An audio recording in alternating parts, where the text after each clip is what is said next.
Were there really mummy unwrapping parties?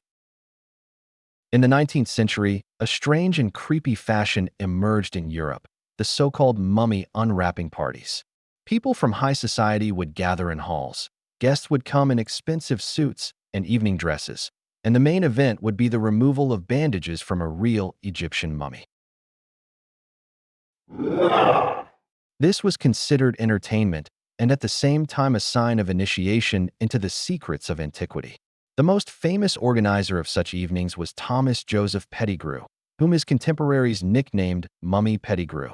In London, he would stage entire performances with lectures and commentary, and the public, lords, military men, wealthy industrialists, would watch as a thousand-year-old artifact disappeared before their eyes. Similar events were also held in private mansions. Thus, in the house of Lord Lonsdale, the unwrapping of a mummy was accompanied by music and champagne, and the bandages were given to guests as souvenirs. In France, such shows became a fashionable attraction. Tickets were sold in Parisian salons of the 19th century, and spectators saw how the mummy literally turned to dust before their eyes. Newspapers wrote about it as a strange mixture of science and horror. In Scotland in 1833, at the Royal Medical Society of Edinburgh, the unwrapping of a mummy turned into a scandal. Many considered it an outrage, but the organizers justified it with scientific goals. This entertainment became especially popular in London in the mid-19th century, where wealthy families specially bought mummies from antiquities dealers and unwrapped them right in their homes. This was a sign of status, a kind of symbol of wealth. Some remains later ended up in museums, but most were destroyed for the sake of momentary public curiosity. Today, historians call that era a time of barbaric attitude towards Egyptian heritage. For a modern person, such entertainment seems wild, but in the 19th century, it was considered the pinnacle of secular fashion. Why did people eat mummies? The history of eating mummies is one of the strangest and darkest episodes in European culture. During the Renaissance and subsequent centuries, Egyptian mummies were believed to have miraculous properties. Apothecaries sold powder from ground remains as a cure for a variety of ailments, from headaches and bleeding to epilepsy and plague.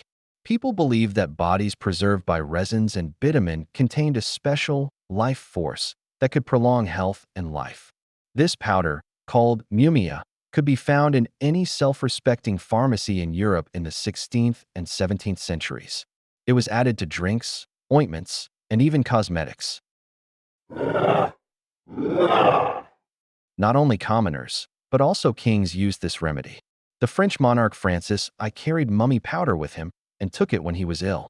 Doctors of that time claimed that particles of ancient human bodies, soaked in resins, acted as a powerful remedy for internal inflammations and injuries. For the nobility, eating mummies became part of fashion, a kind of expensive and exotic medicine that emphasized status. Gradually, the practice went to extremes. Artists and alchemists experimented with mummies, trying to make paints from them. This is how the rare pigment mummy brown was created, obtained from human remains. It was used in painting until the 19th century, until synthetic substitutes appeared. But the most shocking thing is that mummies were not only ground, but also actually eaten. In Europe in the 17th century, there were feasts where nobles tried pieces of mummies, believing that this would add strength and protect against diseases.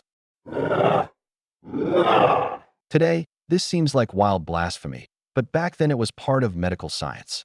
The demand was so great that genuine mummies from Egypt were in short supply, and traders began using the bodies of criminals or poor dead people, passing them off as ancient.